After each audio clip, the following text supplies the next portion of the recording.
ke-8 dari masalah-masalah yang kudu diperhatikan buat para suami adalah idza kana lahu niswatun yang bagi ayyadila bainahunna. Ya. Ini buat apa? Buat para suami yang berpoligami atau punya istri yang lebih dari satu, ya. Ini adil, ya, kudu adil di antara semua istri-istrinya, ya. Wala yamilu ila ba'dihinna. Jangan condong kepada salah satu dari semuanya. Sini dipukul rata walaupun faktanya itu nggak gampang. Ya, walaupun faktanya, tapi diusahakan untuk seperti ini, ya. Ya, umumnya kan yang mudahan mah gimana begitu, ya. Tapi aturan ini kita aturan, mudah-mudahan kalau emang terpaksa seperti ini kita bisa ingat-ingat ini pelajaran, ya. Usahakan adil di antara semuanya, jangan condong kepada salah satu di antara mereka. Fa in kharaja ila safar wa arada istishabu wahidatin aqra'u bainahunna. Umpama kapan-kapan pengen keluar kota, keluar rumah nih, mau ngajak salah satu di antara istri-istrinya. Artinya nggak mau diajak semua tapi cuma satu. Maka kalau seperti itu ini diadain undian. Ya, bukan gua mau pergi sama dia, jangan, ya, diundi dulu siapa yang keluar tuh di antara nomor-nomor umpama begitu, kecuali semuanya udah malu aja. Nah, yang kalau emang udah redo mah udah nggak ada hukum dah. Kalau emang udah redo mah udah nggak ada hukum. Ini bukan secara standar begitu, ya. Andai kan mau keluar, ya mau ngajaknya cuma satu orang, maka di sini adalah, ya, aqra'u bainahunna, diundi, ya. Nama siapa yang keluar, ya dia yang diajak, gitu. Dan yang lainnya ya mau cemburu kayak mau apa kayak, ini hukum, ya. Dia mau marah mau enggak, ini masalah hukum seperti itu. Tapi insya Allah kalau emang dia soleha mah dia ngerti emang aturannya kayak begitu. Ya masalahnya karena nggak soleha juga karena kagak ngerti. Yang ada apa? Pengen nguasain laki gua, semuanya laki gua. Begitu direbut-rebut, dan nggak jadi keluar gara-gara berantem. Begitu Pak Ji. Ya, gara-gara berantem nggak jadi keluar. Udah ada satu jadi kaki dah. Fa in dzalama imra'atin ya bilayaliha faqada laha, ya. Faqada laha fa inal qada wajibun alaihi. Kemudian kapan-kapan terjadi penzaliman kepada satu perempuan, umpama begini. Jadi ini hari harusnya atau ini malam harusnya jatah giliran si Anu, ya. Harusnya giliran si A umpama. Kalau dia nggak datang, ya, nggak datang ke situ, maka ini kudu dikodok. Ya, artinya di jatuhnya semalam. Ini kagak datang nih di si A nih, harusnya jatah dia. Maka dia nanti di putaran selanjutnya ini dibayar. Kodok. Kenapa? Karena kudu adil tadi, ya. Masalahnya adil tadi, ya, kudu dikodok. Nanti ini mengeluarkan kalau emang redo, ya. Kalau emang redo mah lu mah kapan-kapan aja gua tengok dah, yang penting lu bini gua, kalau emang jangan nerima maka ngapa-ngapa. Tapi secara hukum, ya, ini kalau emang nanti kelewatan satu malam di tempat si A, B, C, D umpama ini, maka wajib hukumnya untuk mengkodok, ya. Fa innal qada wajibun alaihi, karena mengkodok giliran tadi ini hukumnya wajib. Wa inama alaihi al-alu fil atawal mabit.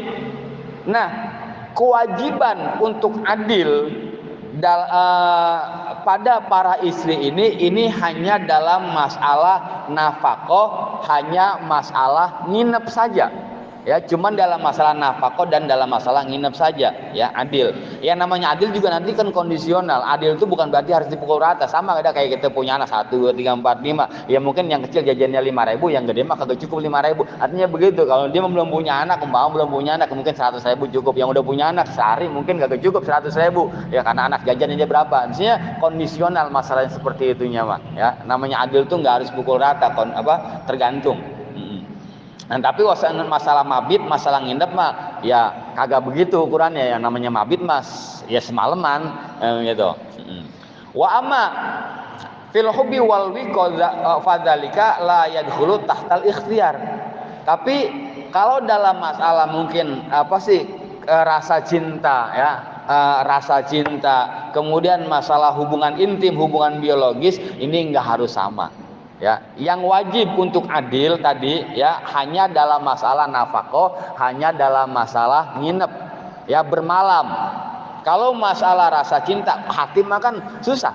Ya, walaupun mungkin bareng kayak begini tetap aja pasti ada yang sama dah kita punya anak kok kita mungkin pengen adil, tetap aja pasti akan ada kecondongan satu di antara yang lain ya. Tapi dalam praktek ini mah enggak masuk karena itu kan masalah-masalah yang enggak kelihatan, dan juga tidak dalam masalah hubungan intim. Yang penting bermalam di situ mau melakukan hubungan intim atau tidak enggak masalah.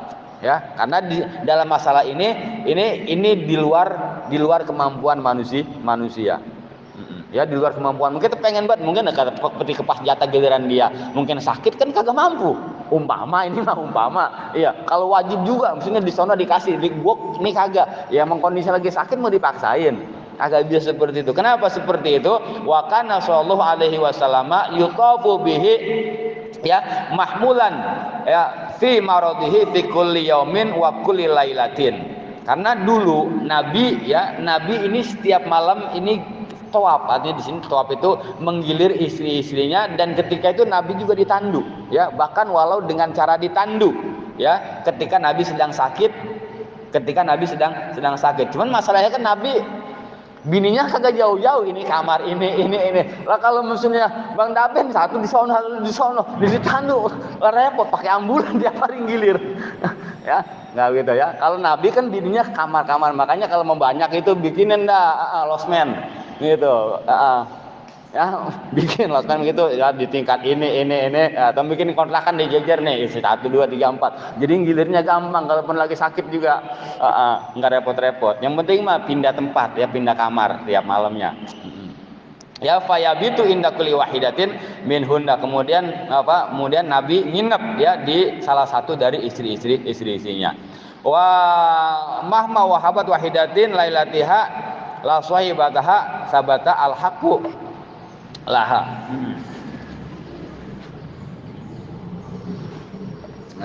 Ya maka kalau misalnya itu malam jatah dia, ya bebas tuh buat istrinya gitu. Intinya masalah gilir tadi masalah adil tadi di sini hanya masalah nafkah dan dalam masalah bermalam saja ya. Di luar itu bukan kemampuan manusia, masalah kecentongan hati, masalah yang berhubungan dengan biologis itu bukan urusan kita ya, karena bukan kemampuan kita, di luar batas kemampuan kita. Kita pengen tapi kondisi kagak memungkinkan umpama. Kemudian yang ketujuh, ya satu lagi masih ini ya. Yang ketujuh dari yang harus diperhatikan, buat si para suami ini at-ta'diba fin nusus ya, wa mahma waqa bainahuma. Jadi ketika terjadi nusus ini ngambek ya, berantem suami istri berantem.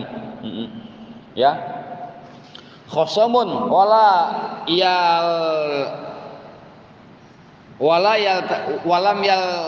yal taim amrohuma. Dan ini percekcokannya ini udah pada level yang udah susah dibenerin dah begitu. Maksudnya masing-masing keras dua-duanya. Fain kana min janibahuma jami'an ya au minar rajul fala tusallit azaujata ala zaujatiha wa la yaqdiru ala islaiha fala budda min hakamaini ahaduma min ahlihi. Jadi kalau misalnya terjadi perang rumah tangga laki bini, ini dua-duanya nih ya, bukan cuman satu doang yang ngambek ini ya, bukan cuman lakinya doang, juga bukan cuman bininya doang. Dan itu ribut mulu udah kagak bisa dilerai lagi. Maka kalau mau seperti itu, ini harus ada hakim. Artinya harus ada pihak luar ya, yaitu pihak dari keluarga laki-laki ya, pihak dari keluarga bini ya. Ada orang ada yang nengahin.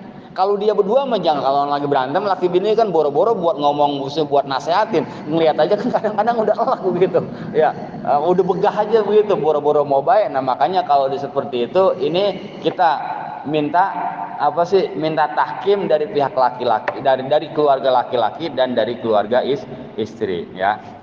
Kemudian wal akhar min ahliya liyanzura bainahuma, agar supaya dicari tuh titik permasalahannya di mana ya, kemudian dinasehatin kayak begitu ya. Karena kata Allah yuridu yuslaha yuwaffiqillahu bainahum, maka Allah yang dia masih punya niat baik, maka Allah pasti akan memberikan pertolongan. Banyak orang yang tiap hari ribut tapi awet begitu. Justru yang sering ribut kadang awet. Ya orang yang ribut mulu tapi ya tetap aja awet. Banyak. Kenapa? Karena yurida islaha yuwafikillahu bainahuma. Ya kalau misalnya masih ada keinginan baik antara suami istri, kadang-kadang kan ya walaupun berantem mulu, kalau buat pisah mah masih berat begitu. Maka seperti itu nanti yuwafikillahu bainahuma, Allah pasti akan ngasih pertolongan ya. Dikasih solusi sama Allah. Ya, tetap dia balik lagi. Wa amma idza kana an-nusus minal mar'ati khassah ya, farijalu qawmuna 'alan nisa. Tapi kalau mestinya yang ngambek itu cuman bininya doang. Ya umpama yang ngambek cuman bininya doang, ya umumnya juga yang sering ngambek sama bini. Ya laki-laki mau ngapain ngambek dia mah? Ya paling itu doang ya. Jadi wa amma idza kana an-nusus minal mar'ati khassah ya, yang ngambek ini cuma bininya doang, maka fardijalu qawmuna 'alan nisa ya. Lelaki itu di atas perempuan. Jangan sampai laki-laki ini diintervensi sama perempuan. Ya, istilahnya dalam bahasa negara mah jangan sampai negara tuh kalah sama pendemo umpama begitu. Ini mah cuma istilah aja ya. Ya laki-laki itu nggak boleh kalah sama perempuan. Fardijalu qawmuna 'alan nisa, maka falahu ayu adibaha. Ya. Maka buat suami ini berkewajiban buat ngajarin tata krama, ya, adab, ya. Lu lah bini kagak boleh begitu sama laki, duraka apa segala. Pokoknya pakai bahasa apa kek yang dia paham. Itu ya maaf lagi yang di sini udah pada tua semuanya, alhamdulillah. Udah ngerti pada masalah kayak begitu. Ya. Ayu adibaha, ya, ajen adab. Wa yahmalaha ala taati, ya. Kemudian juga apa? Dan kalau misalnya umpama dia masih kagak mau juga ya, udah dinasehatin nggak kena, maka paksa buat taat ya, maka dia kudu dipaksa buat taat. Karena kalau kadang-kadang kalau tanpa paksaan juga kagak ngerti ya, bahkan dibutuhkan juga paksaan. Ya. Ngambek mulu, paksa buat bersih dalam artian maksa didandanin ya, dibenerin ya, bukan maksa dikerasin, bukan, nanti KDRT lagi, bahaya itu sekarang mah ya. Walakin yang bagi ayu dari fitadibiha wa huwa ayakdimu awalan yang pertama-tama itu ya, aturannya itu ya, kalau lagi bini lagi ngambek, yang pertama nasihatin ya, pakai bahasa ya, pakai maksudnya hadis kayak pakai Quran kayak kalau ngerti ya, atau mungkin ya pakai contoh-contoh lah, nasihatin. Mau ngapain sih ngambek mulu, apaan sih mau diambekin ya, gede adat atau segala macam, jangan begitu, percuma ya. Tiap hari ntar ngambek, ntar bayar lagi ngambek ya, capek ya. Maka pertama nasihatin dulu ya, kemudian wat tahdzir ya, kemudian takut-takutin ya, tapi jangan nakut-nakutinnya, jangan salah, kadang-kadang gue ceraiin lu ya, jangan pakai bahasa itu, jangan ya. Merah lu ke orang tua lu, jangan pakai bahasa itu ya. Kenapa? Itu bahasa talak ya. Bahasa talak itu bahasa kinayah ya, bahasa kinayah untuk menunjukkan yang nanti akan masuk ke masalah talak nanti. Insya Allah di bab selanjutnya kita akan paham itu. Jadi kalaupun nakut-nakut ini bukan yang masalah-masalah yang dalam agama ini juga sakral juga ya. Jangan kita niatnya bercanda tuh, mungkin cuma sebatas mehrat lu, itu dalam bahasa fikih ini termasuk tolak ya. Kalau nggak ya, di sini silakan nanti mungkin yang di sini malam Selasa konsultasi sama Ustadz Adabil ataupun ustadz yang lain. Maksudnya bahasa-bahasa yang kayak begitu tuh dihindarin ketika dipakai untuk istri kita ya. Kemudian wat tahwif ya, takut tahwid fa ilam yanjah ya, walaha gharaha fil motoji. Kemudian kalau udah kita nasihatin kagak mempan ya, nasihatin kagak mempan, ditakut-takutin juga udah kagak mempan juga ya, maka kalau tidur ya dibelakangin. Artinya ya bukan cuma kita, benernya bukan cuma kita yang marah, benernya yang marah malah dia ya, kita malah dibelakangin. Prakteknya kan begitu. Aturannya di sini kan kalau mau tidur kita jangan dibelakangin tuh. Ya, isinya ngebelakangin. Benernya mah bukan kita yang ngebelakangin, dia yang ngebelakangin. Kan begitu, Pak. Ya Ustaz ya. Lah iya, kadang-kadang dia ngambek tapi benernya mah kita marahan dia, umumnya begitu. Ya, aturannya gitu. Jadi kalau emang udah kayak gitu juga, awin firoda anhabil firos, atau mungkin pindah kamar dah, ya. Misah kamarnya, misah dulu. Masalahnya kan kamar cuma itu-itunya, mau misah kemana? Ya, Masalahnya kamar itu-itunya mau misal kemana, tapi aturan seperti itu. Jadi misalnya pisahin, ya jangan tidur bareng, ya. Wa huwa fil baiti maha fil lailatin ila salasati, tapi tetap dalam satu rumah ya, jangan pindah kamar nih, pindah ke rumah tetangga lah, repot kalau begitu. Jangan ya, cuma pindah kamar tapi di rumah yang sama, bukan di kamar tetangga, bukan. Ya, wa huwa fil baiti maha ya. Kemudian wa hujriha, kemudian jangan diajak ngomong, diemin ya. Fi min lailati sampai ya semalaman. Ini masih belum lagi 2 malam 3 malam sampai 3 malam. Ya antepin aja tuh, mau ngapain kayak bolak-balik apa segala macam, antepin aja. Ya, itu batasannya sampai 3 malam. Failam yanjah zalika fiha dorbaha. Udah apa sih? Dinasehatin udah, ditakut-takutin udah, ya pisah ranjang juga udah. Kan begitu, didiemin juga udah.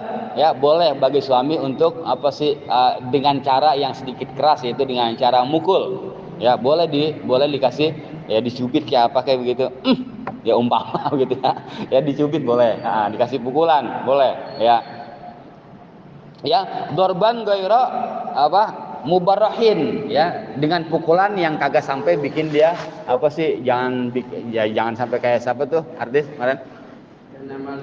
Nah, begitu tuh, paham ya, kayak itu ya, si siapa tuh yang kata Kejora, Lesti, jangan begitu, jangan orang dibanting-banting, jangan ya. Di sini adalah dorban ya ghairu mubarrahin, yang kagak bikin dia yang kagak meninggalkan luka lah ya. Wala yadrobu wajah, tapi juga hindari untuk memukul wajahnya karena itu dilarang oleh agama. Nah, seperti itu. Sebenarnya masih panjang, insyaallah kita akan lanjutkan di pertemuan yang akan datang, insyaallah.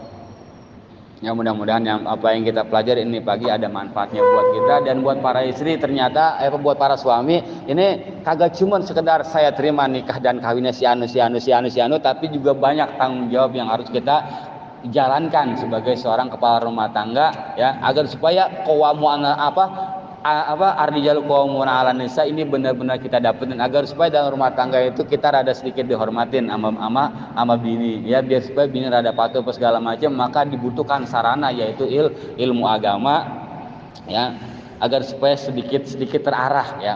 Kita buat sempurna banget mah kagak bisa ya, tapi mudah-mudahan dengan bimbingan ilmu sedikit demi sedikit kita akan belajar tentang kehidupan sebagaimana yang dicontohkan oleh beliau Nabi sallallahu alaihi wasallam.